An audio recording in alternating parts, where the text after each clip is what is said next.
नमस्कार। पिछले अध्याय में हमने अरस्तु के जीवन का सामान्य परिचय और उनके राज्य संबंधी विचारों के बारे में अध्ययन किया था। आज हम अरस्तु के दास प्रथा संबंधी विचारों के बारे में अध्ययन करेंगे। अरस्तु के दासता संबंधी विचार उसकी रूढ़िवादिता के प्रमाण हैं, क्योंकि उस समय दास प्रथा तत्कालीन यूनानी जीवन का एक विशेष अंग थी। यूनान का आर्थिक ढांचा इस प्रकार का था कि भूमि का स्वामित्व कुलीन परिवारों के हाथ में था, जो परिश्रम नहीं कर सकते थे। उत्पादन के लिए उनके अधीन श्रमिकों का एक बड़ा दल जी तोड़ परिश्रम करता था। इन श्रमिकों में अधिकांश दरिद्र व्यक्ति तथा युद्धबंदी सैनिक आदि होते थे। बाहरी देशों से पकड़ कर भी इन्हें लाया जाता था। दासों की यह विशेष सेना वास्तव में राष्ट्रीय संपत्ति मानी जाती थी, क्योंकि इनके परिश्रम पर ही सारा देश जीता था। यूनानी संस्कृति के भव्य प्रासाद की नींव में दासों के श्रम का महत्वपूर्ण भाग था। दास प्रथा यूनानियों के लिए उचित, आवश्यक तथा उपादेय थी और उनकी सभ्यता की प्रतीक थी। कुछ लोगों ने मानवता के नाम पर इस प्रथा का विरोध भी किया। एंटीफोन ने कहा कि यूनानियों तथा बर्बर जातियों की प्राकृतिक बातों में कोई भेद नहीं था, किंतु अरस्तु ने राष्ट्र की मर्यादा अक्षुण्ण बनाए रखने के लिए दास प्रथा का अनुमोदन किया। वह स्वयं कई दासों का स्वामी था। एक यथार्थवादी तथा व्यवहारिक विचार होने के नाते वह केवल भावनाओं के तीव्र स्वर से घबराकर राष्ट्र का उत्पादन कम करने और जटिलता बढ़ाने का पक्षपाती नहीं था। वह जिनोफोम के इस विचार का समर्थक था कि मानव मात्र का यह शाश्वत नियम है कि विजित राज्यों के निवासियों की देह तथा संपदा पर विजेताओं का अधिकार होता है। दासों के बारे में अपने विचार प्रकट करते हुए अरस्तु ने पॉलिटिक्स में लिखा है कि स्वामी केवल दास का स्वामी है, वह स्वामी उसका दास नहीं है। जबकि दास केवल अपने स्वामी का दास ही नहीं, अपितु पूर्ण रूप से उसी का है। जो अपनी प्रकृति से ही अपना नहीं है बल्कि दूसरे का है और फिर भी मनुष्य है, वह निश्चय ही स्वभाव से दास है। वह दूसरे की संपत्ति है या उसका कब्जा है, और एक कब्जे की परिभाषा यह है कि वह कार्य करने का केवल एकमात्र साधन है जो कब्जा करने वाले से पृथक है। अरस्तु का कहना है कि जिस प्रकार मनुष्य संपत्ति रखता है उसी प्रकार वह दास भी रखता है। उसके मतानुसार संपत्ति दो प्रकार की होती है, पहली सजीव और दूसरी निर्जीव। निर्जीव संपत्ति में मकान, खेत और अन्य अचल संपत्ति आती है, जबकि सजीव संपत्ति में हाथी, घोड़े, अन्य पशु एवं दास आदि सम्मिलित है। किसी भी परिवार की सफलता और उसके कल्याण के लिए इस प्रकार की दोनों ही उपकरणों का होना आवश्यक है। अरस्तु दास को एक पारिवारिक संपत्ति मानता है। उसकी दृष्टि में परिवार के लिए दास अधिक आवश्यक है, क्योंकि वह एक सजीव संपत्ति है जो परिवार की आवश्यकताओं की पूर्ति में सहायक है। संपत्ति वास्तव में सजीव और निर्जीव उपकरणों का समूह है। दास संपत्ति का सजीव उपकरण है। जिस प्रकार कुछ उपकरण अन्य उपकरणों से बढ़े चढ़े होते हैं, उसी प्रकार दास जो कि सजीव उपकरण है वह निजी उपकरणों की तुलना में अग्रणी है। निजी उपकरणों से तभी काम लिया जा सकता है जब उससे पहले सजीव उपकरण विद्यमान हो। दास प्रथा के आधार। पहला, दास प्रथा स्वाभाविक व्यवस्था है। अरस्तु के मतानुसार दास प्रथा प्राकृतिक है। प्रकृति ने मनुष्य को मोटे रूप से दो समूह में बांटा है, जिनकी आत्माओं में प्रकृति ने शासन करने व आज्ञा मानने का सिद्धांत जमा है। जो मनुष्य आज्ञा मानने के लिए पैदा हुए हैं वे प्रकृति से दास हैं, और ऐसे मनुष्य को अधीनता में रखना न्यायपूर्ण है। और चूंकि कुछ व्यक्ति प्रकृति से दास होते हैं और दूसरे स्वतंत्र होते हैं, अतः स्पष्ट रूप से कहा है कि जहाँ किसी व्यक्ति के लिए दासता लाभप्रद हो वहाँ उसे दास बनाना न्यायपूर्ण है। अरस्तु का मानना है कि प्रकृति में सर्वत्र यह नियम दृष्टिगत होता है कि उत्कृष्ट निकृष्ट पर शासन करता है। मनुष्य में स्वाभाविक रूप से असमानता होती है। सभ्य मनुष्य एक सी बुद्धि, योग्यता अथवा कौशल लेकर उत्पन्न नहीं होते हैं। कुछ व्यक्ति श्रेष्ठतम परिस्थितियों में भी मूर्ख और अकुशल रहते हैं। दासता इसी प्राकृतिक असमानता का परिणाम है। मूर्ख और बुद्धिहीन व्यक्ति दास बनाने के योग्य है और कुशल तथा बुद्धिमान व्यक्ति स्वामी बनने के। अरस्तु कहता है कि विषमता प्रकृति का नियम है। कुछ व्यक्ति जन्म से स्वामी तो कुछ अन्य जन्म से दास होते हैं। कुछ व्यक्ति शासन करने के लिए पैदा होते हैं तो कुछ शासित होने के लिए। कुछ आज्ञा देने के लिए जन्म लेते हैं और कुछ आज्ञा पाने के लिए।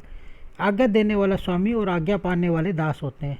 शासक और शासित या स्वामी और सेवक का यह अंतर सारी जड़ चेतन प्रकृति में व्याप्त है। प्रकृति ने जिन्हें स्वामी बनाया उन्हें बौद्धिक बल की ओर और जिन्हें दास बनाया उनमें शारीरिक बल की प्रधानता होती है। अरस्तु के शब्दों में प्राकृतिक स्वतंत्र पुरुष और दास के शरीरों में भेद करना चाहती है। अतः वह एक दास के शरीर को आवश्यक सेवा कार्यों के लिए बलवान बनाती है तथा स्वतंत्र पुरुष को सरल व सीधा बनाती है। दूसरा, दास प्रथा दोनों पक्षों के लिए लाभकारी है।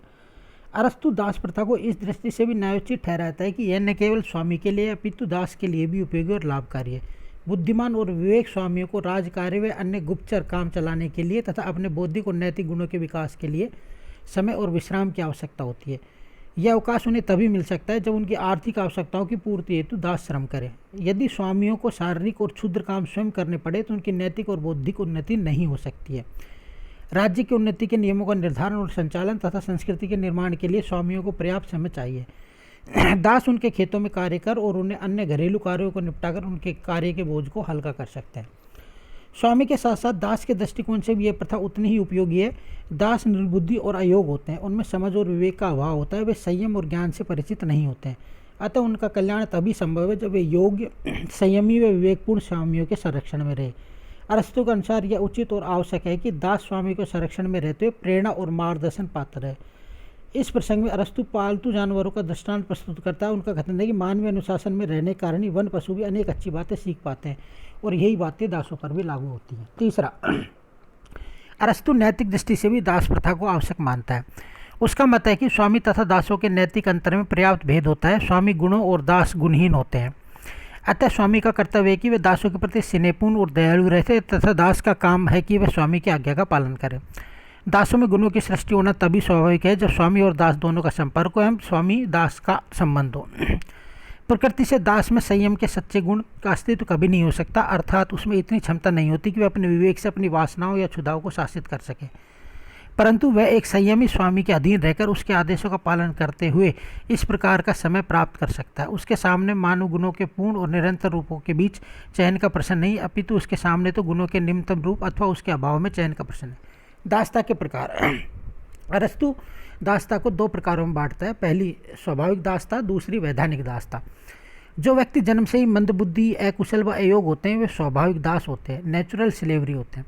किसी भी राज्य में इस प्रकार की दासता स्वाभाविक दासता। इसके अतिरिक्त युद्ध में अन्य राज्य को पराजित कर लाए हुए बंदी भी दास बनाए जा सकते हैं।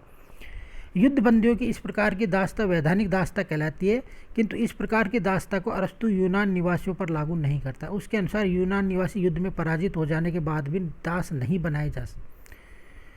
उनका यह तर्क रूढ़िवादिता से टकराकर यहाँ देश काल की परिस्थिति के बाहर कुतर्क सा लगता है। अरस्तु ने सैद्धांतिक रूप से वैधानिक दासता को अमान्य ठहराया है। वह विजित देशों को बलपूर्वक सामूहिक दास बनाने के विधि सम्मत अधिकार का इस आधार पर विरोध करता है कि युद्ध में ऐसे व्यक्ति भी पकड़े जा सकते हैं जो नैतिक और बौद्धिक गुणों की दृष्टि से उत्कृष्ट हो। ऐसे व्यक्ति दास नहीं बनाए जाए। फिर भी कई बार युद्ध अन्यायपूर्ण कारणों से भी आरंभ किए जाते हैं, अतः ऐसे युद्ध में बंदियों को दास बनाया न्यायोचित नहीं कहा जा सकता। दास प्रथा के बारे में अरस्तु की मानवीय व्यवस्था। यहाँ यह उल्लेखनीय है कि दास प्रथा का पक्ष पोषक होने के नाते भी अरस्तु इस संबंध में कुछ ऐसी मानवीय व्यवस्था करता है जिसके कारण दास प्रथा द्वारा होने वाले अन्याय और दोषों का कुछ अंशों तक प्रतिकार हो जाता है। अरस्तु की पहली व्यवस्था यह है कि स्वामी और दास के हित समान है और दास प्रथा का उद्देश्य दोनों का हित साधन है। अतः स्वामियों को अपने अधिकारों का दुरुपयोग न करते हुए दासों के प्रति स्नेह और मित्रपूर्ण व्यवहार रखना चाहिए। अरस्तु क्रूर दास प्रथा का समर्थक नहीं है। दूसरा, अरस्तु दासों की संख्या बढ़ाने के पक्ष में नहीं है, वह उनकी संख्या आवश्यकता अनुसार कम और ज़्यादा कर सकता है।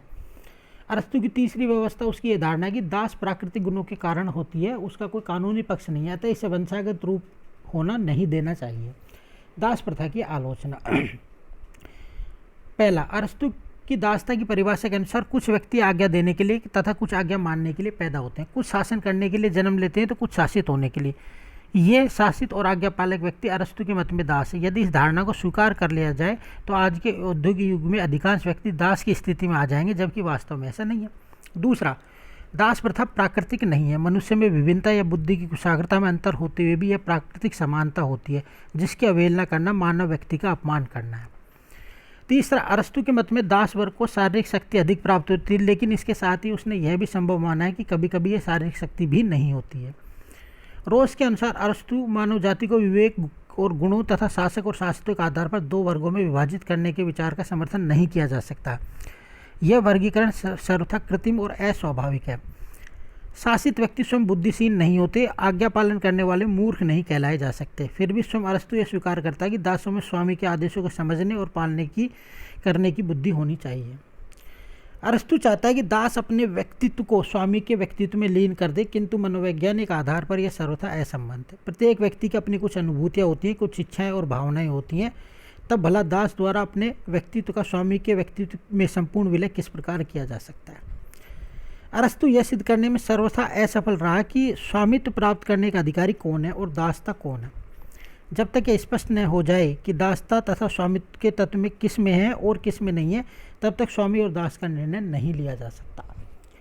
अरस्तु एक और तो दासता को प्राकृतिक बताता है और दूसरी ओर कहता है कि दासता से मुक्ति भी मिल सकती है। अरस्तु के दो परस्पर विरोधी विचार हैं।